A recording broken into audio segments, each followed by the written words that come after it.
Hey, salut, c'est Jonathan. Alors, bienvenue dans cette vidéo. Alors, désolé, je vais pas vous parler d'un truc super sexy, d'un truc super joyeux.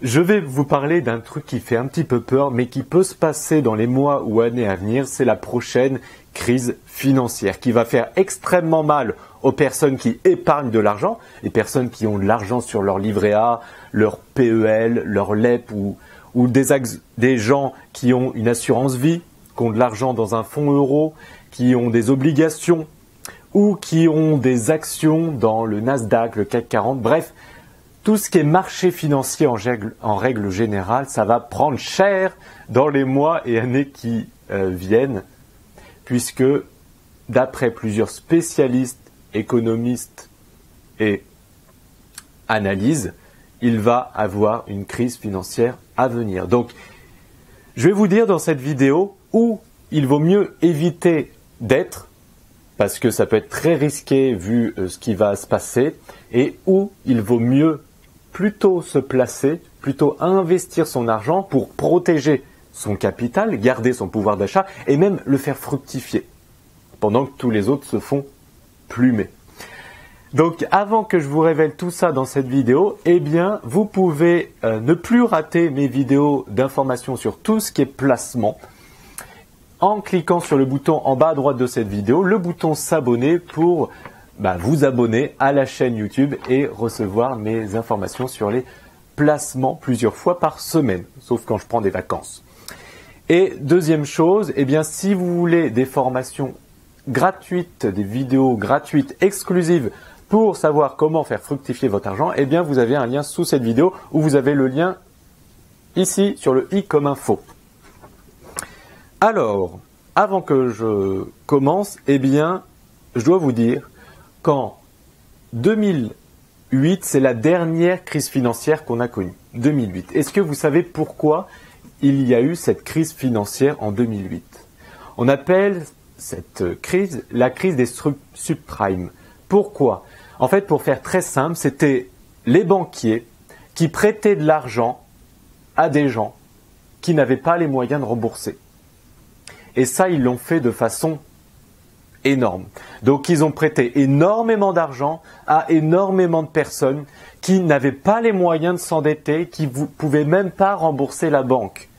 Du coup, la banque s'est trouvée la queue entre les jambes et c'est comme ça que ça a explosé. On appelle ça la crise des subprimes. Du coup, un an plus tard, eh bien c'est grâce à cette crise, si je puis dire, que le Bitcoin a été créé. Il y a eu cette crise et on a créé le Bitcoin puisque le Bitcoin c'était un moyen, et c'est toujours un moyen, de se défaire des banques et d'être son banquier et de garder son pouvoir d'achat.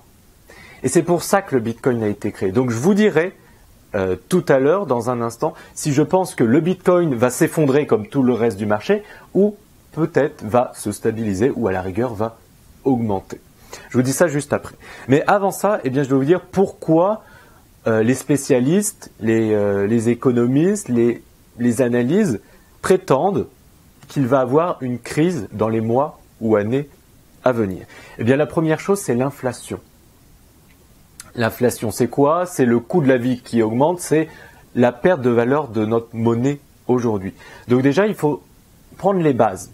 Au début, eh bien, on échangeait de la valeur avec l'or. Tu me donnes 2 pièces d'or, je te donne 2 poules. C'était ça notre moyen d'échange de valeur. Ensuite, on s'est dit, bon, trimballer de l'or, si je dois trimballer 10 lingots d'or, c'est un petit peu lourd, c'est un petit peu contraignant. Du coup, on s'est dit, au lieu de trimballer mes 10 lingots d'or toute la journée, eh bien, je mets mon or, c'est mon or, je mets mon or dans un coffre-fort et à la place, on me donne un petit papier qui dit que j'ai 10 lingots d'or dans mon coffre-fort. Et au lieu de trimballer toute cette or, eh bien, j'ai juste à trimballer un petit papier qui dit que j'ai toute cette or. Et c'est comme ça qu'on a créé les billets. Donc, les billets avaient une valeur une vraie valeur parce que derrière ces billets, il y avait forcément de l'or physique dans un coffre-fort. Et ça, c'est grâce aux accords votés dans la ville de Bretton Woods, d'ailleurs qui s'appellent les accords de Bretton Woods, qui a été signé par 44 pays, qui dit que 1. Le dollar est la monnaie de référence dans le monde. 2. On arrime à chaque fois des billets à de l'or. Du coup, ça empêchait les pays d'imprimer plein de billets sans valeur réelle et qui feraient dévaluer cette monnaie. Donc ce n'était pas le cas. Grâce à ça, ça permettait que ces bouts de papier avaient une vraie valeur tangible de l'or. Le souci, c'est qu'en 1971, eh bien, on a arrêté ce système. L'État a dit, vous avez plus besoin de mettre de l'or derrière de l'argent, derrière des billets. Du coup, ça n'existe plus. L'or, ça n'existe plus. On imprime des billets, on imprime. C'est un abus de langage parce qu'en vrai, ils n'impriment pas. C'est juste des chiffres sur un compte. Et on crée du billet basé sur rien, du vent. Derrière ce billet, il n'y a rien. Il y a du vent. Il y a juste la valeur que vous accordez. Si je vous donne ça, vous allez être content. Pourquoi? Parce que vous y accordez de la valeur. Si je vous donne cette feuille, vous en fichez. Pourquoi? Parce que vous n'y accordez pas de valeur. Et bien là, c'est un peu la même chose. C'est un peu compliqué à comprendre, mais moi j'adore tout ce qui est placement comme ça. Et c'est ce que je veux dire, c'est qu'aujourd'hui, un billet est basé sur la confiance qu'on y met et pas la réelle valeur tangible qu'il y avait avant 71. C'est pour ça que, après 71, si on regarde le cours de l'or et le cours des devises, donc avant 71, les devises étaient arrimées à l'or, donc c'était aligné, et après 71, les devises crashent. Et depuis 71, le dollar a perdu 85% de sa valeur. Et c'est ce qu'on appelle l'inflation. Pour enfoncer le clou encore, par exemple, si on regarde le SMIC en France en 2000, le SMIC était à 1000 € brut, à peu près 1100 € brut en 2000. En 2019, le SMIC est à peu près à 1600 € brut. Vous vous rendez compte? On va dire quasiment 600 € d'augmentation en 19 ans. 600 €, c'est pas mal comme prime. Mais, pourtant, les gens vivent de moins en moins bien. Même s'ils ont été augmentés de 600 €, ce SMIC, il a été augmenté de 600 €, les gens vivent de moins en moins bien et la vie est de plus en plus compliquée. Pourquoi? Parce que même si le SMIC augmente un petit peu, tous les ans, eh bien l'inflation, elle augmente beaucoup plus. Donc on a beau augmenter le SMIC un peu, ça pallie pas à l'inflation qui, elle, augmente beaucoup plus, c'est-à-dire le coût de la vie qui augmente beaucoup plus. Donc on s'appauvrit de jour en jour.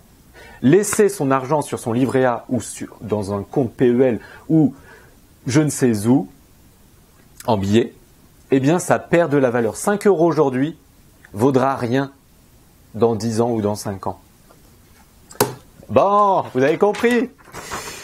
Ensuite, ah oui, et puis en plus, vous allez me dire, ouais, mais l'État, il va faire quelque chose pour éviter cette inflation. Bah non, l'État, il adore dévaluer sa monnaie. Pourquoi? Parce que ça lui permet de combler sa dette. Vous savez que notre pays est énormément endetté. Et pour pouvoir combler sa dette, eh bien, il doit faire perdre de valeur notre monnaie.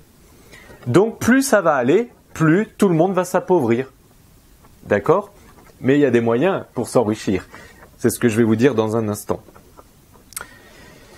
Donc, qu'est-ce qui prouve qu'il va y avoir une crise financière? Donc, l'inflation, comme j'ai dit, qui est le truc majeur.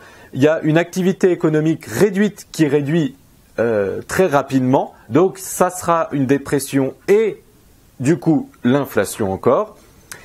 Et il y a en ce moment même le retournement des marchés actions. On voit que le CAC 40, le Nasdaq est en train de crasher et ça va sûrement continuer. Donc, les endroits où il ne faut surtout pas être pour ne pas se faire plumer à cause de cette crise financière, c'est 1. Les obligations d'État. Vous savez, on peut investir dans les actions, les obligations, etc. Donc, les obligations d'État, surtout européens, il ne faut pas investir. Donc, obligations françaises, surtout pas investir parce qu'on investit dans de la dette. Et donc, comme on sait que ça va se cracher, ça sert à rien d'investir puisque, vous allez être ruiné. Ensuite, tout ce qui est titres, tout ce qui est marché financier en général, tout ce qui est actions et tout ce qui est fonds euros, assurance vie, on arrête pour les mois et années à venir. D'accord ? Et par la suite, ça sera des très bons moments d'investir. C'est pour ça que dans les marchés financiers, il faut savoir surfer. Il faut savoir connaître tous les marchés et investir là où c'est le meilleur moment. Donc là, on va laisser cracher toutes les actions, etc. Mais dans quelques mois, quelques années, on réinvestira. Comme ça, on sera au plus bas et on sera riche. D'accord ? Et les endroits où il faut être pour justement protéger son capital, eh bien, c'est tout ce qui est physique. Donc, c'est l'or. Voilà pourquoi j'ai acheté de l'or l'autre jour à 1100 € l'once et aujourd'hui, elle est beaucoup plus haute. Et ben voilà, je me suis fait du fricos. L'or, l'argent, les diamants, l'immobilier, les comptes multidevises. Donc, mettez pas en devise euro ou en devise je sais pas quoi. Mais ce qu'il faut, c'est mettre en devise d'une monnaie qui a prévu qu'il va avoir une crise financière. Par exemple, le yen ou le yuan, la monnaie de Chine. Ensuite, du coup, vous allez me dire, est-ce que les cryptos, elles vont tenir le choc? Eh bien, la première chose, c'est que déjà, on ne peut pas savoir puisque, eh bien, les crypto-monnaies sont trop jeunes et elles n'ont pas jusqu'à maintenant vécu de crise financière. Et oui, parce que la dernière crise financière était en 2008. La prochaine crise financière va être dans les quelques mois, quelques années, mais du coup, le Bitcoin n'a pas vécu de crise financière jusqu'à maintenant. Donc, on ne peut pas tellement savoir. Par contre, ce qu'on sait, c'est que, eh bien, sa création, la création du Bitcoin, a été créée juste après une crise. Donc, c'était un peu comme le remède de cette crise. La création du Bitcoin.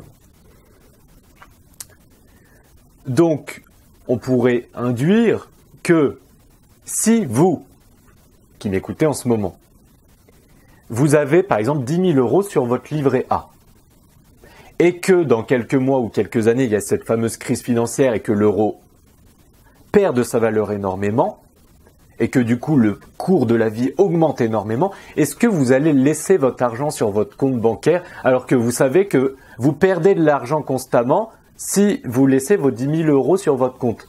Bon, certes, vos 10 000 € seront toujours là. Ça sera toujours 10 000 €. Ça sera un 1 et 3 zéros, 4 zéros. Ça sera toujours 10 000 € en tant que tel. Mais avec ça, ça va perdre de la valeur, donc vous allez pouvoir acheter moins de choses. Est-ce que si vous savez pertinemment que vous êtes en train de vous faire plumer, vous allez laisser votre argent sur votre compte? Non. Logiquement, vous allez chercher un endroit pour l'investir, pour qu'il se fasse fructifier ou qu'au moins ça soit stable. Et je pense que la plupart des gens vont faire ça.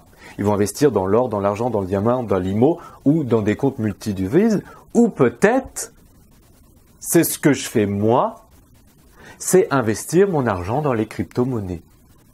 Et peut-être que vous, plein d'autres personnes et moi, eh bien, vont se tourner vers des trucs physiques comme je viens de vous dire là, mais peut-être que ça sera le tournant, grâce encore à cette crise financière, du monde des crypto-monnaies.